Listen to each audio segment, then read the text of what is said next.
The Utah Jazz rookies took center stage against Washington with some fabulous matchups. We learned a ton about all of them, and we'll share it with you next on POSTCAST.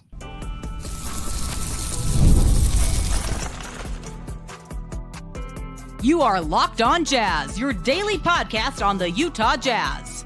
Part of the Locked On Podcast Network, your team every day. David Locke along with Ron Boone from the nation's capital after the Utah Jazz fell to the Washington Wizards 125-122 in a night in which the Jazz rookies took center stage.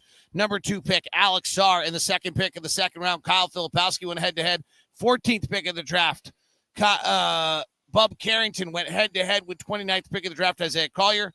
And Keyshawn George, the 24th pick of the draft, kind of went head-to-head with the 10th pick, Cody Williams. So some great matchups. 6 rookies were on the floor at different times. We're going to break all that down as the Jazz fall 125-122. Shout out to Johnny Juzang, who had 27 points. But around the focus on this one, opportunities for the rookies tonight. Kyle Filipowski plays 29 minutes. Saar Collier, the rookie of the month, had 31 minutes. And Cody Williams played 33 minutes for the Jazz tonight. Let's start up with the headliner, which was the Kyle Filipowski matchup with Alex Saar in the first half. Both of them got going in the first quarter. Saar looked like, to be honest, Ron, looked like he was on his way to a 30-point night and was torching Kyle Filipowski. And then Will Hardy put Kyle Filipowski in space in the second quarter and torched Alex Saar. Both of them had 15. Flip had 15 at the half. Saar had 16. And then they both got really quiet until the final minutes of this game after that. So what was your evaluation of that matchup tonight? I kind of enjoyed it. I mean, after watching some footage of Saar. Yeah, before Taylor Snar got enough club tonight. Before, as we watched him on the plane, I mean, was not very impressed with what we saw. We didn't think he had a touch around the rim and like he was just running the floor. Didn't seem to be a very strong rebounder, which meant that he didn't go after rebounds, that type of thing. Saw a little bit different out of him tonight. I don't know if it's because he was playing against someone that's about his own weight and on height, but he started off very good in the first quarter. Yeah, his touch in the game we watched, both Miami and Charlotte, was awful. And he has not been a particularly high percentage shooter this year. In fact, if you're the Washington Wizards, Saar's numbers this year are a little alarming. He's shooting 39% from the field as a 7'1" guy and 31% from 3. So that's a little disturbing. And he did seem to have better touch, but not a great rebounder. This was kind of the book out of him. Perth. We played for Perth last year in the Australian League. Is that there was a question of how hard he played and how hard he committed. I didn't see him not play hard tonight. But Kyle did have 13 rebounds in contrast to Saar's 5. Yeah. Or Saar's 5. You got to want to rebound, and we see that with Seaway all the time. He likes to rebound. He goes and gets rebounded. I don't think we saw that with Saar. But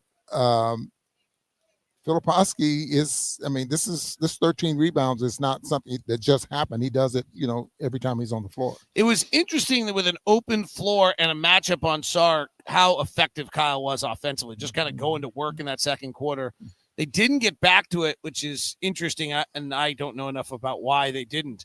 But I thought that was a really highlight for Kyle, that he offensively, and Glenn Cosner of the Wizards broadcast team came over to me and was just like, dude, like, he was everything offense there. Kyle's offensive skill set just continues to shine, I think, in this opening season, and will continue for the next 20 games. Just makes you wonder, what was the setback? What was he holding back, or what was he afraid to do at the beginning of the season? But whatever flipped his switch, as far as, especially on the offensive end of the floor, it's been for the good. Now, do you learn anything in practice playing against guys and that's supposed to be better, and you learn some tricks or whatever? You learned that, okay, I can play against these guys. I can play with these guys. So your confidence level, obviously, it jumps pretty high. But you can see his growth is really growing, and I'm sure the coach is very pleased with that. He got more space tonight than I've seen him get before, which allowed him to bring back that college spin move where he drives right and then spins back to his left. He hasn't had that much space before. I don't know if Brian Keefe, the head coach of Washington also was enjoying the matchup. Like, you know what, Alex, we're not coming to help you. We're going to make you guard this guy. But he did have more space there. Was Kyle Filipowski the best rookie on the floor tonight? Boy, I'm going to say he was. I kind of enjoyed Collier, Okay. and the many ways that he's able to help you. His speed. He was 7 for 14 from shooting. He had 6 assists, 6 rebounds.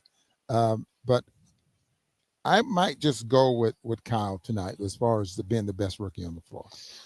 Isaiah Collier matched up against Bub Carrington. If you remember, Bub Carrington was thought of as being one of the odds-on favorite for Rookie of the Year when he ended up on this Washington roster after his year in Pittsburgh. Collier matched up against him. To me, that was the most surprising matchup of the night, and we'll talk about it next when we continue. Today's show is brought to you by Open Phone. Running a small business means you're wearing lots of hats. And often when you're running lots of hats, what happens to you is that your personal phone becomes the company phone. This ad always bothers me because I didn't know about Open Phone, and I really wish I had known about Open Phone. So just to share with you, I just cringe whenever I say that little part right there. Nonetheless, Open Phone is here for you to solve that problem for you. That's where Open Phone comes in. #1 business phone system designed to help you keep your work and personal life separate. For just $15 a month, that's a few coffees, you could complete transparency and visibility into everything happening with your business phone number. Open Phone works through an app on your phone or computer and integrates with a tool like HubSpot or hundreds of others. It uses AI-powered call transcriptions and summary, so you'll see where a rundown of your calls, action items, and second you hang up. And if you miss a call, no problem. Right now, Open Phone's offering 20% off your first 6 months when you go to openphone.com/LockedOnNBA.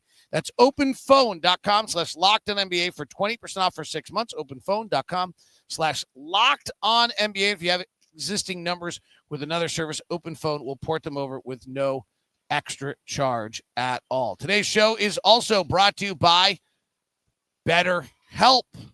BetterHelp is here for you for a little performance enhancement to help you get through those hurdles that you might have going on. Who is your support system? We all need people to lean on, whether it's friends, family, mentors, professionals, Ron Boones. Even the strongest leaders, athletes, know what they're asking for, and help makes them better. Therapy is one of the best ways you can build a strong support system. It's not just for the tough times. It helps you with setting boundaries, developing coping skills, becoming the best version of yourself. Learn to ask for help. Enjoy the everyday benefits. Therapy isn't just for crisis moments. It's convenient and accessible with BetterHelp fully online. It makes it easier than ever to connect with a licensed therapist from anywhere. With over 30,000 professionals available, you can find the right fit and switch anytime at no extra cost. Build your support system with BetterHelp. Visit BetterHelp.com/LockedOnNBA today at 10% off your first month. That's BetterHelp, HELP.com/LockedOnNBA.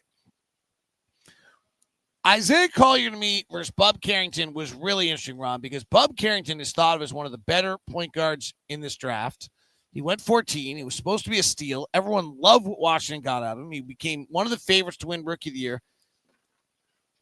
And he went 0 for 3 from 3 and didn't look like he had a three-point game at all tonight. He came into the game shooting a better number from 3 than anything that we were seeing from Isaiah Collier this year. Carrington shooting at 35% from 3, but only 40% overall. And frankly, didn't look like he could really get to the rim. Didn't look comfortable shooting a 3 tonight. Had some mid-range shots. I thought Isaiah Collier looked way better than Bub Carrington tonight. I did as well.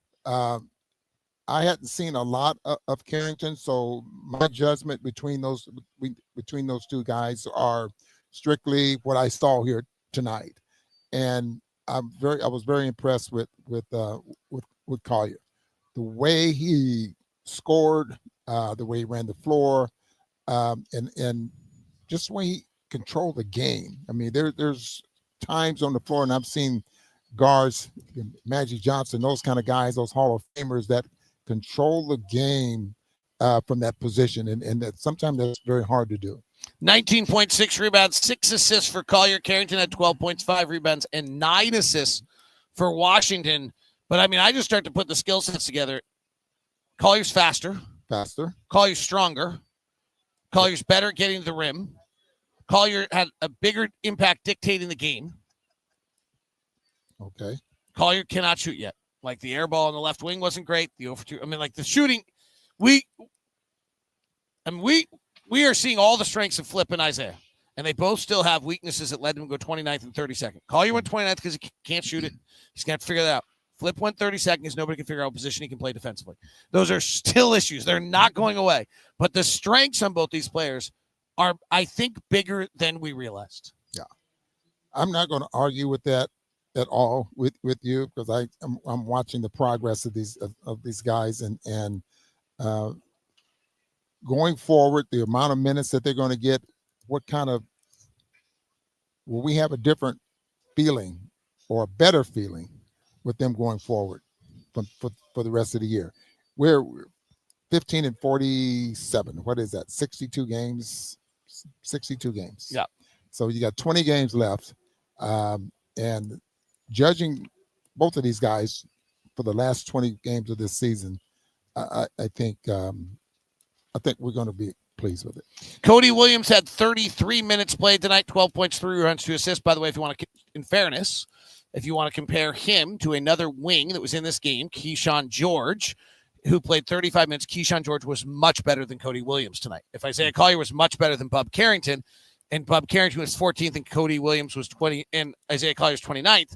Keyshawn George was the 24th pick. Cody Williams was 10th pick, and Keyshawn George was way better than Cody Williams. So you flip it around. So it's very interesting that if the matchups were 2 versus 32, I think we thought 32 was better than 2. If it was 14 versus 29, we thought 29 was better than 14.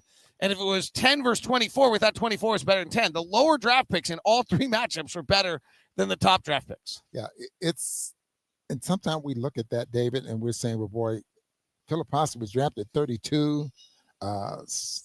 Saar was drafted number 2. So you start measuring that stick there. Sometimes it just boils down to what a team really needs.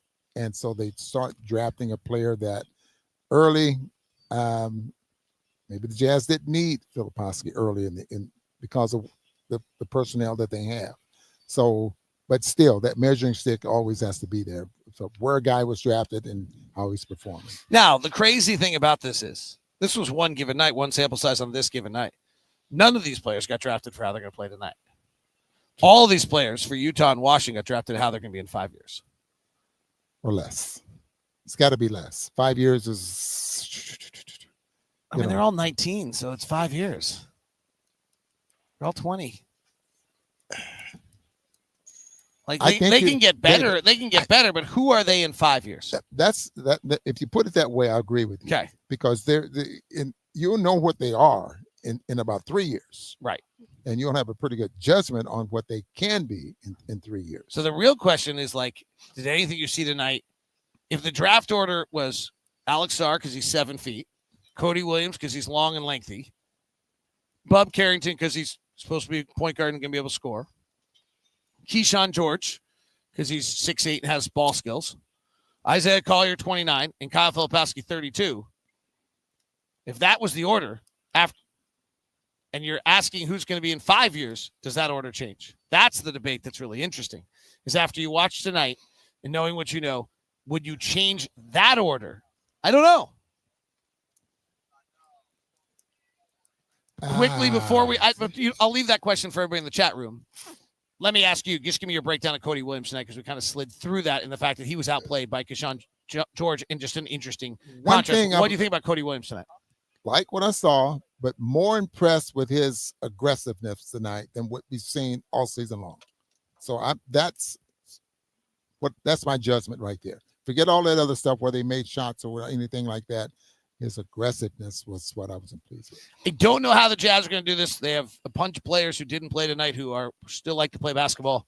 But it is, at this point of the season, with those 20 games left, it is time for Kyle Filipowski to get his 29 minutes, Isaiah Collier gets 31, and Cody Williams gets 33, and have nights like this and see it. Walker's still going to want to play, so Flip's not getting 29 every night.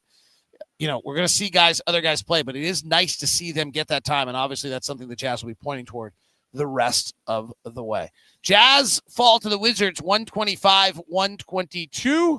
I will come back with Locked on Jazz for you tomorrow from the hotel room in Washington, D.C. Thanks to Ron Boone. I'm David Locke. Thank you for tuning in. We had a really good audience tonight.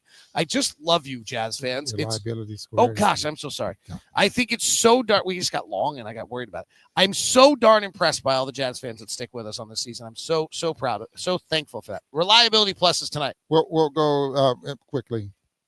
Cal Filipowski, Zuzang, and Collier. And I'm going to go with Cody strictly with what I saw with him being very aggressive and really putting an effort in. Right. Really done. So those are the 4 reliability pluses. I kind of thought it was intuitively obvious, but Lacey will keep track of it and keep it going. Lacey, I'm sneaking into your DMs to see if you want to go to a Jazz game coming up. So keep an eye on your DMs. Jazz, Wizards, 125, 122 over the Jazz. Have a good night. Be safe. Thanks for tuning in. Thanks to the crew here in Washington, D.C. Always a pleasure to be in the nation's capital. We'll talk to you tomorrow and then head to Toronto and see how they like us or not. That's Locked on Jazz.